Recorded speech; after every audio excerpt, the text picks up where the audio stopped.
আমার মাকে দাদু বাড়িতে একা পেয়ে যেভাবে কাজ করল বন্ধুরা গল্পটি সম্পূর্ণ শুনলে আপনাদের মেশিন দিয়ে পানি চলে আসবে। আপনারা হাতের কাজ করতে বাধ্য হবেন, তাই হাতের কাজ করার আগে হাতের কাছে টিস্যু রাখুন এবং কানে হেডফোন লাগিয়ে নিবেন।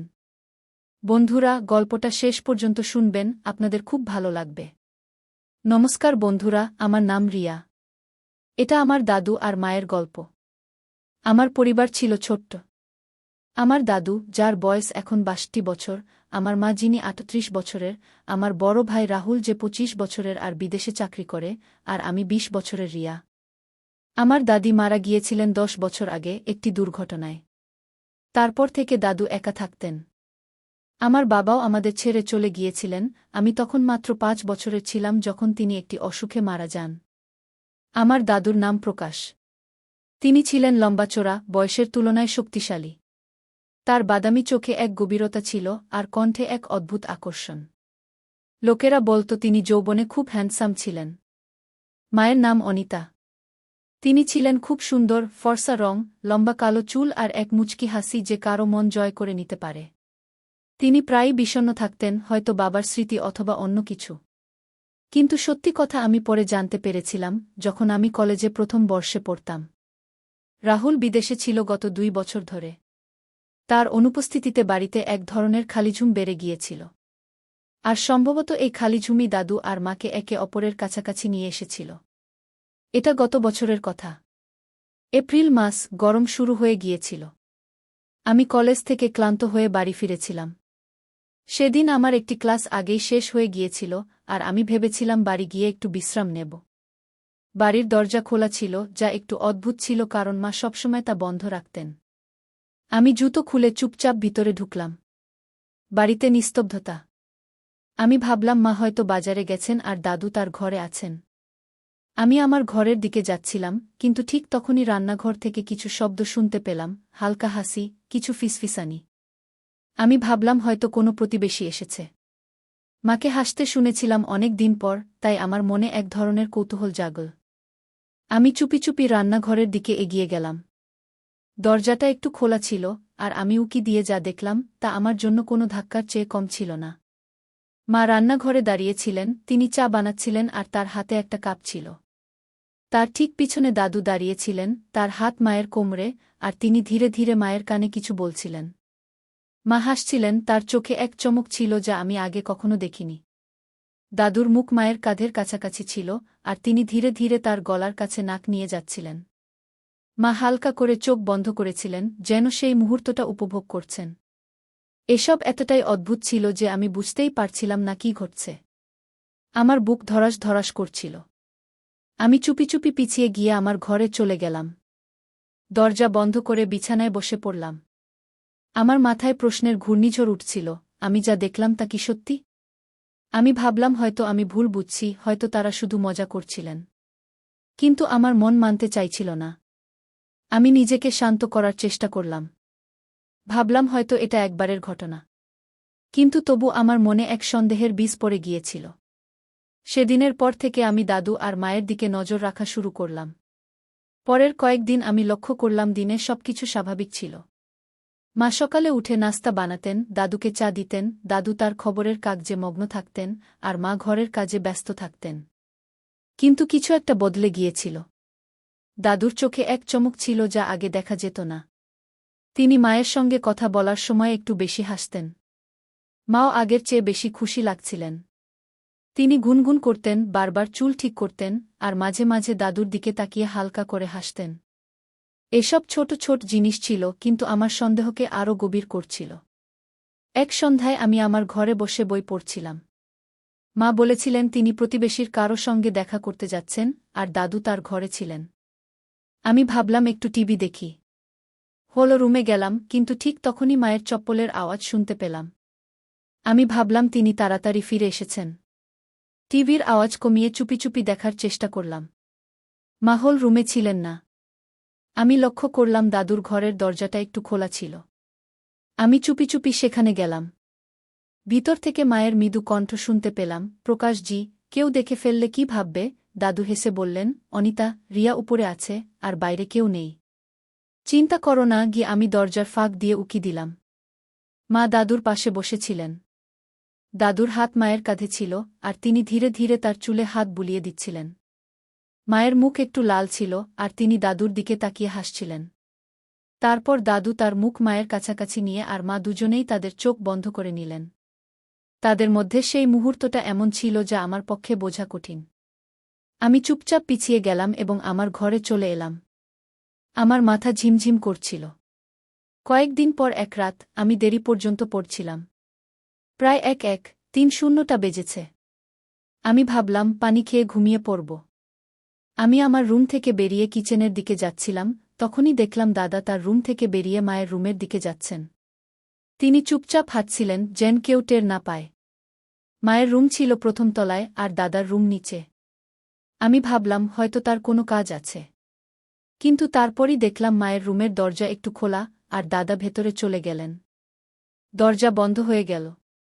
আমি সেখানেই সিঁড়িতে দাঁড়িয়ে রইলাম। আমার হৃদয় আবার দ্রুত স্পন্দিত হতে লাগল। আমি সাহস করে চুপি চুপি মায়ের রুমের কাছে গেলাম। দরজার নিচ থেকে একটু আলো আসছিল। আমি কান দরজার সঙ্গে লাগিয়ে দিলাম। ভেতর থেকে মৃদু মৃদু কথা শোনা যাচ্ছিল। মায়ের কণ্ঠ, প্রকাশজি, যদি রিয়াকে জানা হয়ে যায় আর দাদার মৃদু হাসি, অনিতা, সে ঘুমিয়ে আছে, কিছুই জানে না কি। তারপর কিছুক্ষণের জন্য নিস্তব্ধতা, আর তারপর এমন কিছু শব্দ এল যা আমার পক্ষে বোঝা কঠিন ছিল না। বিছানার মৃদু ক্রিকিং, কিছু পড়ার শব্দ, আর তারপর মায়ের মৃদু নিঃশ্বাস। মনে হচ্ছিল যেন তারা দুজন একে অপরের খুব কাছাকাছি আছে। আমি সেখান থেকে দৌড়ে আমার রুমে চলে এলাম। দরজা বন্ধ করে বিছানায় শুয়ে পড়লাম। আমার শ্বাস দ্রুত হচ্ছিল আর শরীর কাঁপছিল। এটা কি ছিল? আমার চোখের সামনে সেই সব ঘুরছিল, রান্নাঘরে সেই মুহূর্ত, হোলঘরে সেই নিকটতা, আর এখন এই রাতের নিস্তব্ধতা। আমি ঘুমাতে পারলাম না। আমার মনে রাগ ছিল, লজ্জা ছিল, কিন্তু সঙ্গে একটা অদ্ভুত টানও ছিল। আমি বুঝতে পারছিলাম না আমার কি হচ্ছে। পরের দিন আমি কলেজে গেলাম, কিন্তু আমার মন কোথাও ছিল না। আমার বন্ধুরা জিজ্ঞেস করল আমি কেন মনমরা, কিন্তু আমি কিছু বললাম না। আমি শুধু ভাবছিলাম কি করব, আমি কি মায়েকে জিজ্ঞেস করব নাকি দাদাকে? কিন্তু আমার সাহস হচ্ছিল না। আর তারপর একটা অদ্ভুত ব্যাপার ঘটল। যখনই আমি সেই রাতের কথা মনে করতাম, আমার শরীর একটা অদ্ভুত উত্তাপে ভরে যেত। আমার মনে কিছু খারাপ চিন্তা আসতে শুরু করল। আমি ভাবতে লাগলাম, এমন হওয়া কি ভুল? কি সবাইকে ভালোবাসা আর নিকটার প্রয়োজন হয় না? আর তারপর একটা বিপজ্জনক চিন্তা আমার মাথায় এল, আমারও কি কারো প্রয়োজন আছে? আমি আমার বন্ধু রোহানের দিকে নজর দিতে শুরু করলাম। সে কলেজে প্রায় আমার সঙ্গে কথা বলত। তার চোখে সেই চমক ছিল যা আমি দাদার চোখে দেখেছিলাম। সে হাসত, আমার সঙ্গে মজাক করত, আর মাঝে মাঝে আমার কাছাকাছি আসার চেষ্টা করত। আগে আমি তাকে দূরে রাখতাম, কিন্তু এখন আমি তাকে থামাতে পারছিলাম না। একদিন কলেজের পর আমরা পার্কে বসেছিলাম। সে আমার কাছাকাছি এল, আমার হাত স্পর্শ করল। তার আঙুলগুলো আমার তালুতে মৃদু মৃদু ঘুরছিল, আর আমার শরীরে একটা অদ্ভুত কম্পন হল। সে ধীরে ধীরে আমার কানে বলল, রিয়া, তুমি খুব সুন্দর। আমি কিছু বললাম না, শুধু তার চোখের দিকে তাকিয়ে রইলাম। আর তারপর আমি নিজেকে তার আরও কাছাকাছি যেতে দিলাম। সেই দিনের পর রোহান আর আমার মধ্যে কিছু বদলে গেল। সে আমাকে মেসেজ করত, রাত পর্যন্ত কথা বলত। আমরা কলেজের পর প্রায়ই দেখা করতে লাগলাম। একবার সে আমাকে তার বাসায় ডাকল। তার পরিবার বাইরে গিয়েছিল। আমি গেলাম। আমরা তার রুমে বসেছিলাম। সে আমার কাছাকাছি এসে আমার কাঁধে হাত রাখল। তার শ্বাস আমার মুখের কাছাকাছি ছিল। সে ধীরে ধীরে আমার গাল স্পর্শ করল, আর আমি তাকে থামালাম না। সেই মুহূর্তটা এমন ছিল যা আমাকে ভুলও মনে হচ্ছিল, কিন্তু সঙ্গে একটা অদ্ভুত শান্তিও দিচ্ছিল। ধীরে ধীরে আমি রোহানের সঙ্গে বেশি সময় কাটাতে লাগলাম। আমরা কলেজের পর কোথাও না কোথাও ঘুরতে যেতাম। সে আমাকে তার বন্ধুদের সঙ্গে পরিচয় করিয়ে দিত, আর আমি তার দুনিয়ায় হারিয়ে যেতে লাগলাম। কিন্তু আমার মনে সবসময় দাদা আর মায়ের কথা ঘুরত। আমি ভাবতাম, যদি তারা এমন করতে পারে, তাহলে আমার জন্যও এটা ভুল নয়। আমি নিজেকে বোঝানোর চেষ্টা করতাম যে এসব স্বাভাবিক, কিন্তু কোথাও যেন আমার ভেতরের একটা অংশ চিৎকার করে বলছিল যে আমি ভুল পথে যাচ্ছি। এক রাতে আমি বাড়ি ফিরলাম। মা আর দাদা হোলঘরে বসেছিলেন। মা দাদার জন্য চা বানাচ্ছিলেন, আর দাদা তার দিকে তাকিয়ে হাসছিলেন। আমি লক্ষ্য করলাম মায়ের শাড়ির আঁচল একটু নিচে সরে গেছে, আর দাদার চোখ সেখানেই আটকে আছে। মা হালকা করে তার চুল ঠিক করলেন আর দাদা তার দিকে হাত বাড়ালেন। আমি চুপি চুপি আমার রুমে চলে গেলাম, কিন্তু সেই দৃশ্য আমার মাথা থেকে যাচ্ছিল না। আর তারপর সেই রাতেই রোহানের মেসেজ এল। সে লিখল, রিয়া, তুমি আজ খুব সুন্দর লাগছিলে। কাশ তুমি আমার কাছে থাকতে। আমি উত্তর দিলাম, কাশ আমিও তোমার কাছে থাকতে পারতাম। আর সেই রাতে আমি নিজেকে পুরোপুরি বদলে যেতে অনুভব করলাম। কয়েক মাস কেটে গেল। আমি রোহানের সঙ্গে আমার পথে হাঁটছিলাম, আর দাদামা তাদের পথে। রোহানের সঙ্গে আমার নিকটতা এখন একটা অভ্যাসে পরিণত হয়েছিল। আমি দিনে কলেজে যেতাম, কিন্তু আমার মন অন্য কোথাও থাকত। ক্লাসে বসে আমি না, আমি তার বার্তাগুলো পড়তাম না, তার কথায় হারিয়ে যেতাম। সে আমাকে প্রতিদিন এমন কিছু বলত যা আমার হৃদয় স্পর্শ করত। একদিন সে আমাকে আবার তার বাড়িতে ডাকল। আমি গেলাম। তার ঘরটি মৃদু আলো ভরা ছিল এবং সেখানে একটি অদ্ভুত নীরবতা ছিল। সে আমার কাছে এল, আমি কিছু বললাম না, শুধু নিজেকে তার আরও কাছে যেতে দিলাম। সেই মুহূর্তটি এমন ছিল যা আমাকে প্রতিবার আরও গভীরে নিয়ে যাচ্ছিল। আমি আমার চোখ বন্ধ করলাম এবং তার স্পর্শ অনুভব করতে লাগলাম। আমার মনে একটি প্রশ্ন জেগে উঠল, এই সেই অনুভূতি কি যা আমাকে দাদার কাছে নিয়ে যায়? কিন্তু আমি সেই প্রশ্নটিকে চেপে দিলাম। সেই দিনের পর আমি আরও ডুবে গেলাম। রোহান আমার জন্য সব হয়ে গিয়েছিল। আমি তার সাথে রাত পর্যন্ত বাইরে থাকতাম এবং বাড়ি ফিরতে ইচ্ছাই করতাম না। বাড়ির পরিবেশ এখন আগের চেয়েও বেশি অদ্ভুত হয়ে গিয়েছিল। মা এবং দাদা এখন আমার সামনেও কম সতর্ক থাকতে শুরু করেছিলেন। আমার মনে রাগ ছিল, কিন্তু সাথে একটি অদ্ভুত টানও ছিল। আমি ভাবছিলাম, তাদের কি এখন আর কোনো ভয় নেই? তারা কি ভাবছে যে আমি কিছু জানি না? এবং তারপর আমার মন রোহানের দিকে চলে গেল। তার কথা, তার স্পর্শ, এবং সেই মুহূর্তগুলি যা আমাকে প্রতিবার আরও গভীরে নিয়ে যাচ্ছিল। আমি নিজেকে বোঝানোর চেষ্টা করলাম যে, যদি মা এবং দাদা এমন করতে পারেন, তাহলে আমার জন্যও এটি ভুল নয়। কিন্তু আমার হৃদয়ের একটি কোণ চিৎকার করছিল যে আমি ভুল পথে যাচ্ছি। তারপর এক রাতে আমি দেরি করে বাড়ি ফিরলাম। রোহানের সাথে একটি পার্টিতে গিয়েছিলাম এবং সেখানের পরিবেশ আমাকে আরও বিভ্রান্ত করেছিল। আমি দেখলাম যে মায়ের ঘর বন্ধ ছিল এবং দাদা তার ঘরে ছিলেন না। আমি চুপি চুপি মায়ের ঘরের কাছে গেলাম। দরজার নিচ থেকে মৃদু আলো আসছিল। আমি কান দরজার সাথে লাগিয়ে দিলাম। ভিতর থেকে মায়ের মৃদু কণ্ঠ শুনতে পেলাম, প্রকাশজি, আজ একটু তাড়াতাড়ি। রিয়া কখন আসবে জানি না। দাদা হেসে বললেন, অনিতা, সে তার নিজের জগতে হারিয়ে আছে। সে কি জানে? তারপর নীরবতা নেমে এল। আমি বুঝতে পারলাম যে তারা আবার সেই জগতে হারিয়ে গেছেন। আমি আমার ঘরে গেলাম এবং বিছানায় শুয়ে পড়লাম। আমার মনে একটি ঝড় উঠছিল। আমি ভাবছিলাম, এই সব কি এখন আমার সামনেও খোলাখুলি হবে? এবং তারপর রোহানের বার্তা এল। সে লিখল, রিয়া, আজ রাতে তুমি খুব সুন্দর দেখাচ্ছিলে। কাশ তুমি আমার কাছে থেকে যেতে। আমি উত্তর দিলাম, কাশ আমি থাকতে পারতাম। সেই রাতে আমি নিজেকে সম্পূর্ণরূপে পরিবর্তিত হতে অনুভব করলাম। আমি সেই পথে এতটাই এগিয়ে গিয়েছিলাম যে ফিরে আসা অসম্ভব মনে হচ্ছিল। কয়েক মাস কেটে গেল। আমি রোহানের সাথে আমার নিজের জগতে হারিয়েছিলাম এবং দাদামা তাদের নিজের জগতে। কিন্তু একদিন সব বদলে গেল। এক সন্ধ্যায় আমি কলেজ থেকে ফিরে দেখলাম যে বাড়ির পরিবেশ কিছুটা আলাদা। দরজায় একজোড়া জুতা পরে ছিল যা আমার চেনা লাগছিল। আমি ভিতরে গেলাম হলে রাহুল বসেছিল।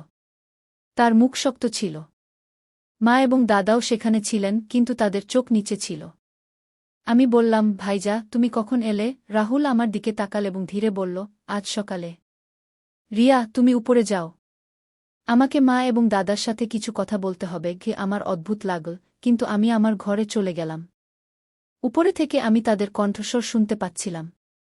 রাহুলের কণ্ঠস্বর উচ্চ হচ্ছিল এবং মায়ের কণ্ঠ কাঁপছিল। আমি চুপি চুপি সিঁড়িতে নেমে গেলাম এবং শোনার চেষ্টা করতে লাগলাম। রাহুল চিৎকার করছিল, এখানে কি চলছে? আমি ভেবেছিলাম আমি আমার পরিবারের জন্য পরিশ্রম করছি, আর এখানে এই সব। তার কণ্ঠে রাগ ছিল, কিন্তু সাথে একটি ব্যথাও ছিল। আমি নিচে তাকালাম। রাহুল তার ফোনে কিছু দেখাচ্ছিল। মা এবং দাদা সোফায় বসেছিলেন। তাদের মুখ সাদা হয়ে গিয়েছিল। রাহুল ফোনটি মায়ের দিকে বাড়িয়ে দিল এবং বলল, এটা দেখো। আমি বাড়িতে ক্যামেরা লাগিয়েছিলাম নিরাপত্তার জন্য। কিন্তু এটা কি? রাতে ঘরে, দিনে হলে তোমাদের দুজনের কি লজ্জাও হয় না? মা ফোনের দিকে তাকালেন এবং তার হাত দিয়ে মুখ ঢেকে ফেললেন। তার চোখ থেকে অশ্রু বয়ে পড়ছিল। দাদার মাথা নিচু ছিল এবং তার আঙুলগুলি কাঁপছিল। রাহুল টেবিলে জোরে মুষ্টি মারল এবং চিৎকার করল, তোমরা আমার পরিবার, আর তোমরা এই সব করেছ আমার পিছনে। মা কাঁদতে কাঁদতে বললেন, রাহুল বেটা, আমাদের ক্ষমা করে দাও। আমরা পথভ্রষ্ট হয়েছিলাম। একাকিত্বই আমাদের এখানে নিয়ে এসেছে। কি তার কণ্ঠ ভেঙে যাচ্ছিল। দাদা ধীরে বললেন, রাহুল, আমি ভুল করেছি। আমি জানতাম না যে এটা এতদূর এগিয়ে যাবে। আমাদের ক্ষমা করে দাও। তার কণ্ঠে লজ্জা ছিল, কিন্তু রাহুলের রাগ কমল না। সে বলল, ক্ষমা? তোমরা ক্ষমা চাইছ? তোমরা কি জান যে এই বাড়িতে কি ভেঙে পড়েছে? রিয়াও এর শিকার হয়ে গেছে। আমি শুনছিলাম এবং আমার পা কাঁপতে লাগল। রাহুল আমাকে ডাকল, রিয়া, নিচে আয়। আমি ভয়ে ভয়ে নিচে নেমে গেলাম। রাহুল আমার দিকে তাকাল এবং বলল, রিয়া, তুমিও বল, এসব কতদিন ধরে চলছে? আর তুমি কতদূর পথভ্রষ্ট হয়েছ? আমি কেঁদে ফেললাম। আমি সব বললাম। রান্নাঘরে সেই মুহূর্ত, রাতের নীরবতা, এবং রোহানের সাথে রাহুলের মুখ লাল হয়ে গেল। সে তার চুল টেনে ধরে বলল, এটা আমার পরিবার আমি বিদেশে দিনরাত পরিশ্রম করি, আর এখানে সব কিছু নষ্ট হয়ে যাচ্ছে। মা রাহুলের পা জড়িয়ে ধরে কাঁদতে কাঁদতে বললেন, বাবা, আমাদের একটা সুযোগ দাও। আমরা সংশোধন হয়ে যাব। দাদাও হাত জোর করে বললেন, রাহুল, আমি বুড়ো মানুষ। আমার ভুল ছিল। আমাকে শাস্তি দাও, কিন্তু এই ঘরটা বাঁচিয়ে দাও। কিন্তু রাহুল তার মুখ অন্যদিকে ঘুরিয়ে নিল। তার চোখে অশ্রু ছিল, কিন্তু তার রাগ কমেনি। সে বলল, না, এটা ক্ষমা চাওয়ার বিষয় নয়। এটা অপরাধ, এবং এর জন্য তোমাদের শাস্তি পেতেই হবে। পরের দিন সকালে রাহুল পুলিশকে ফোন করল। 2 পুলিশ কর্মী বাড়িতে এল, একজন ইন্সপেক্টর এবং একজন কনস্টেবল। রাহুল তাদের ফোনে ক্যামেরার ফুটেজ দেখাল। ইন্সপেক্টর ফুটেজ দেখে বলল, এটা গুরুতর মামলা। আমাদের এই দুজনকে থানায় নিয়ে যেতে হবে। মা এবং দাদা নিঃশব্দে বসেছিলেন। মায়ের চোখ দিয়ে অশ্রু গড়িয়ে পড়ছিল, আর দাদার মুখ পাথরের মতো শক্ত হয়ে গিয়েছিল। পুলিশ তাদের হাতকড়া পরিয়ে দিল। মা আমার দিকে তাকিয়ে আসতে বললেন, রিয়া, আমাদের ক্ষমা করে দিও। কিন্তু আমি কিছু বলতে পারলাম না। পাড়ায় হইচই পড়ে গেল। প্রতিবেশীরা বেরিয়ে এল, আর লোকজন ফিসফিস করতে লাগল। পুলিশের গাড়িতে মা এবং দাদাকে বসানো হল। রাহুল আমার কাছে এসে বলল, রিয়া, এটা ঠিক। তাদের ভুলের শাস্তি পেতেই হবে। আমি শুধু নিঃশব্দে কাঁদছিলাম।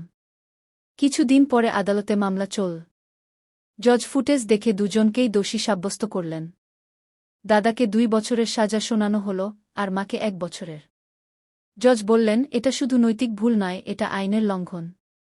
সমাজে এমন সম্পর্ক মেনে নেওয়া যায় না। যখন মা এবং দাদা জেলে চলে গেলেন, বাড়িতে নিস্তব্ধতা নেমে এল। রাহুল আমার পাশে বসে বলল, রিয়া, আমি জানি তুমি অনেক কিছু দেখেছ। তুমিও পথভ্রষ্ট হয়েছিলে, কিন্তু এখনও সময় আছে। আমি কাঁদতে কাঁদতে বললাম, ভাইয়া, আমি ভুল পথে চলে গিয়েছিলাম। আমাকে ক্ষমা করে দাও। রাহুল আমার কাঁধে হাত রেখে বলল, রিয়া, আমি তোমার ভাই। আমি তোমাকে কখনো একা ছাড়ব না। কিন্তু আমাদের বুঝতে হবে, ভুল পথ শুধু ধ্বংসের দিকে নিয়ে যায়। সেদিনের পর থেকে রাহুল আমার পড়াশোনার দিকে নজর দিল। আমি রোহানের সাথে সব সম্পর্ক শেষ করলাম। ধীরে ধীরে আমি আমার জীবনকে আবার সঠিক পথে আনার চেষ্টা করতে লাগলাম।